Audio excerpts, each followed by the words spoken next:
invité, Alban Régnier, va répondre à 3 questions sur le reconditionnement des batteries lithium. Bonjour.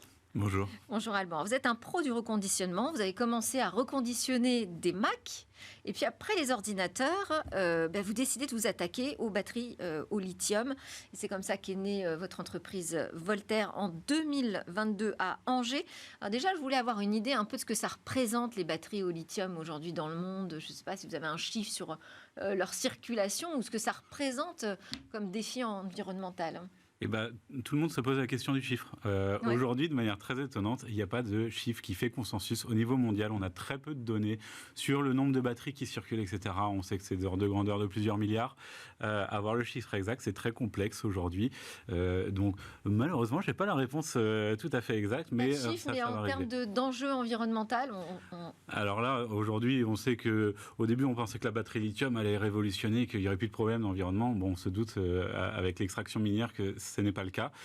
Aujourd'hui, si on reconditionne une batterie, on a 70% d'économie de CO2 par rapport à une batterie neuve. Mais de la même manière qu'on n'a pas de chiffre exact sur le nombre de batteries, on peut difficilement estimer quelle est la pollution aujourd'hui générée par ces batteries. On sait qu'elle est vraiment importante. Par exemple, sur une voiture, on sait que la majorité du poids écologique d'une voiture électrique, ça va être la création de sa batterie. Ouais, en fait, le reconditionnement, c'est une manière d'éviter de reproduire, refabriquer. Mais qu'est-ce que ça veut dire reconditionnement? Parce qu'on confond souvent recycler, reconditionner. Voilà. En quoi ça consiste et comment vous vous y prenez avec les batteries? Donc, effectivement, il faut bien faire la différence entre le recyclage et le reconditionnement. Le recyclage, c'est plutôt un processus destructif. On va réduire en poussière cette batterie, puis on va essayer d'extraire les différents métaux qu'on va réassembler dans une nouvelle batterie.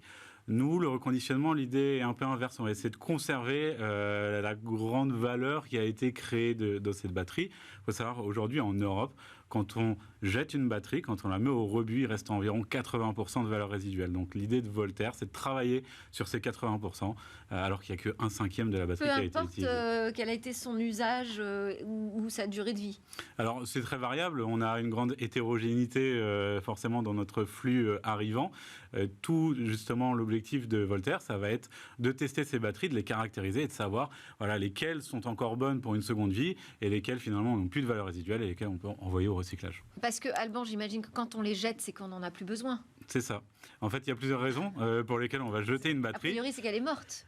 Pas forcément. En fait, on va aussi beaucoup jeter l'objet qui contient la batterie. Vous avez un jouet pour votre enfant, le jouet tombe en panne, c'est le jouet que vous allez jeter. À l'intérieur, il y a une batterie lithium qui a peut-être été très peu utilisée. Vous allez la jeter. Il y a plein de raisons de jeter une batterie et c'est pas forcément son manque d'autonomie. Et alors, comment vous procédez? Quelles sont les techniques que vous utilisez aujourd'hui pour reconditionner une batterie au lithium? Donc nous, en fait, on va recevoir les batteries, on va les ouvrir pour aller à la cellule. Les cellules, c'est finalement ce qui compose la batterie. Donc nous, c'est notre unité de base, c'est la cellule. On va extraire toutes les cellules des batteries et on va les mettre dans des cycleurs. Et ensuite, on va avoir une suite d'algorithmes d'intelligence artificielle qui va nous permettre de caractériser et de prédire la fin de vie de ces cellules qu'on a récupérées avant de les réassembler dans une nouvelle batterie qui va être aussi performante, voire plus performante que le neuf. Donc en fait, vous nous dites le diagnostic, il est fait aujourd'hui par des IA. Exactement. On a une docteure qui est spécialisée donc, dans le vieillissement des cellules, qui est spécialiste d'intelligence artificielle. Et donc, on a une vraie équipe qui travaille autour de l'intelligence artificielle. Et aujourd'hui, je peux dire que Voltaire n'existerait pas sans l'intelligence artificielle. Ah oui. Donc, on peut dire que nous, l'intelligence artificielle qu'on a, elle crée de l'emploi, elle crée de la valeur économique. Et même, elle est bonne pour l'environnement parce qu'elle sert à ce processus de reconditionnement. Eh bien, alors votre première ligne de production a été inaugurée en présence du ministre de la Transition écologique et de la cohésion des territoires, Christophe Béchu. C'était en 2023. La même année, vous réussissez une levée de fonds de 4 millions d'euros. C'est quoi la suite ? Alors là, on est en train de préparer une série A d'ici à la fin de l'année. On cherche plusieurs dizaines de millions d'euros. Et ce chiffre est assez... Vous resterez à Angers ? Oui, on a aujourd'hui un laboratoire à Saint-Ouen où on va avoir une quinzaine de personnes qui font de la recherche. Et on a l'usine pilote à Angers avec une quinzaine de personnes aussi. Pas de velléité de délocalisation ? On est un projet qui est fondamentalement... dans la politique de réindustrialisation de la France. C'est ça. On a aussi un objectif de souveraineté européenne. Aujourd'hui, 94% des batteries qui sont en Europe viennent d'Asie. Donc il faut essayer de se détacher de ce 94%. Donc nous, on va servir à ça et on est fondamentalement européen. Donc on veut avoir plusieurs usines dans plusieurs pays européens d'ici à 2030 pour avoir un maillage géographique important. Donc enjeu de souveraineté en plus, vous nous dites. Tout à fait. Et c'est comme ça que le projet a commencé, puisque le projet a commencé avec une discussion avec Barbara Pompili quand elle était ministre. Et donc on échangeait autour de ces problématiques, 1, écologiques et 2, de souveraineté européenne.